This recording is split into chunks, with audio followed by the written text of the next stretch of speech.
အားလုံးပဲမင်္ဂလာပါခင်ဗျာနေထွေးစွာကြိုဆိုလိုက်ပါတယ်အခုဖက်ပြမှာကတော့ဆီယမနိုင်စနေရေးသားထားတဲ့အပျော်ရွှင်ဆုံးစကားတစ်ခွန်းဆိုတဲ့ချစ်မြတ်တာဇက်လန်လေးတစ်ပုဒ်ကိုဖက်ပြမှာဖြစ်ပါတယ်နားဆင်ပေးကြပါခင်ဗျာအပျော်ရွှင်ဆုံးစကားတစ်ခွန်း TV အတန်လွင့်ဌာနတစ်ခုကအစီအစဉ်လေးတစ်ခုကျင်းပခဲ့တယ်အဲ့ဒီအစီအစဉ်ကအမျိုးသမီးပရိသတ်စီရီစီကနေအပျော်ရွှင်ဆုံးစကားတစ်ခွန်းတောင်းဆိုတဲ့အစီအစဉ်ဖြစ်ပါတယ်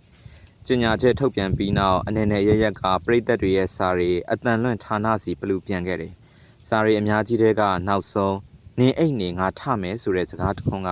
ပထမရသွားခဲ့တယ်။နင်းအိတ်နေငါထမယ်ဆိုတဲ့စကားရဲ့နောက်ွယ်မှာဒီလိုဇလန်လေးတစ်ပုဒ်ရှိခဲ့တယ်။ငယ်ရတဲ့ဇနီးမောင်နှံနဲ့ဦးဟာမင်္ဂလာဆောင်ပြီးတိတ်မကြခင်မှာပဲကလေးရလိုက်တယ်။ကလေးတိုင်းခေါ်ဖို့အပေါ်ဝင်ဝင်မရှိတာကြောင့်မိန်းမဖြစ်သူကအိမ်မှုကိစ္စနဲ့ကလေးတိုင်းတောင်ဝင်ကိုယူပြီးယောက်ျားဖြစ်သူကစားဝင်နေရေးအတွက်အလုတ်ထွက်လုပ်ခဲ့တယ်။ဒါပေမဲ့ကလေးငယ်ကမိဘတွေမျောလင့်ထားသလိုမချမ်းသာခဲ့ဘူး။အတဝါယောဂါဖြစ်လိုက်အဆုတ်ရောင်ယောဂါဖြစ်လိုက်နဲ့ထူကြခဲ့တယ်။မိန်းမကလည်းနေမအားညမအားကလေးငယ်ကိုပြုစုစောက်ရှောက်ခဲ့တယ်။ကလေးငယ်အသက်ရှင်ကျန်းမာဖို့မျောလင့်ရင်ဇနီးမောင်နှံနဲ့ဦးဟာ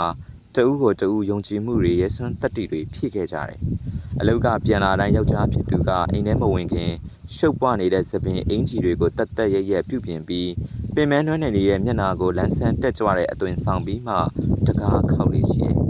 ။မိမဖြစ်သူကလည်းယောက်ျားရဲ့အင်အပြန်ခြေတံကိုကြားတာနဲ့ညှိုးနွမ်းနေတဲ့မျက်နှာထားကိုပြင်ဖျို့ဖျဲသပင်အင်ကြီးတွေကိုပြင်ပြီးမှတက်ကြွတဲ့အပြုံးနဲ့ယောက်ျားကိုတကားဖွင့်ကြိုဆိုလေးရှိတယ်။တနေ့မှတကားအပြင်ကယောက်ျားဖြစ်သူရဲ့လှုပ်ဝက်ချက်ကိုမိမသိသွားခဲ့တယ်။ဒါပေမဲ့လည်းမျက်ရည်စီးချောင်းတွေကိုအမြန်ဖြတ်ပြီးအပြုံးနဲ့ယောက်ျားကိုတကားဖွင့်သူချိုခဲ့ပါတယ်။လင်ယောက်ျားကိုပိုတနာကျင်နာမိတဲ့မိမဟာညအချိန်ကလေးငိုချိန်သူဘလောက်ပဲပင်မနှွမ်းနေပါစေယောက်ျားကိုမနိုးရက်ပဲတယောက်တည်းတိတ်တိတ်ဆိတ်ထပြီးကလေးကိုချော့မြူခဲ့တယ်။မိမရဲ့လွတ်ဝက်ချက်ကိုယောက်ျားသိသွားပြီးတဲ့နောက်မိမကိုပိုကယူးဆိုင်ကျင်နာခဲ့တယ်။ညမှာကလေးငိုရာနဲ့သူချက်ချင်းထတက်ပြီးမိမကိုနင်းအိတ်နေငါထမယ်ဆိုပြီးပြန်အိတ်ခိုင်းစီခဲ့တယ်။ကျမ်းမာရေးမကောင်းတဲ့ကလေးငယ်ကညာတိုင်းလိုလိုကြီးကြငိုယူတော့လင်ယောက်ျားရဲ့အဲ့ဒီစကားတခွန်းကိုလည်းညာတိုင်းလိုလိုမိမကြားခဲ့ရတယ်။ဇလန်းကိုအစီအစဉ်တင်ဆက်သူပြောပြီးမှပြိသက်ကြားကနေတကောင်းလုံးသပင်ဆွတ်ဆွတ်ဖြူနေတဲ့လင်မယားနှစ်ဦးတယောက်လက်ကိုတယောက်ဆွဲပြီးထပ်ရက်တယ်။မိမဖြစ်သူက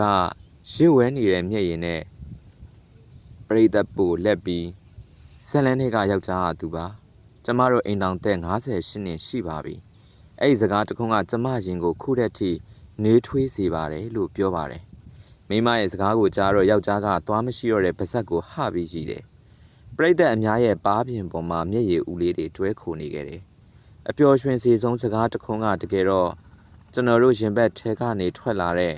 စစ်မှန်တဲ့အပြုအမူလေးတစ်ခုဖြစ်တယ်။အဲ့ဒီအပြုအမူလေးတစ်ခုကချစ်ချင်းမြတ်တာကိုနိုးဆော်နိုင်ခဲ့တယ်။နိုးဆွနိုင်ခဲ့တယ်။လောကကြီးကိုချစ်ချင်းရနံ့တွေပြန့်လွင့်ပြီးမွေးကြိုင်စေခဲ့ပါတယ်